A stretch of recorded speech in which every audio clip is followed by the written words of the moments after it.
यानंतर बघूया दिल्लीतनं एक ब्रेकिंग बातमी येते। दिल्लीमध्ये शरद पवारांची खासदारांसोबत बैठक सुरू असल्याचं समोर आलेलं आहे। पंतप्रधान मोदींच्या भेटीनंतर बैठकीला महत्त्व प्राप्त झालंय। शरद पवार यांच्या दिल्लीतील निवासस्थानी या बैठकीचं आयोजन करण्यात आलंय। रेवती सुळेंच्या रिसेप्शनला मोदी आणि पंतप्रधान नरेंद्र मोदी आणि शरद पवारांमध्ये चर्चा झालेली होती आणि त्याच चर्चेनंतर आता या खासदारांच्या बैठकीला विशेष महत्त्व प्राप्त झालेलं आहे।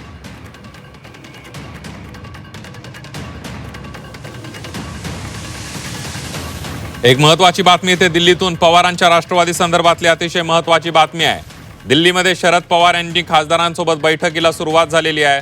पंतप्रधान मोदींच्या भेटीनंतर या बैठकीला महत्त्व आलंय।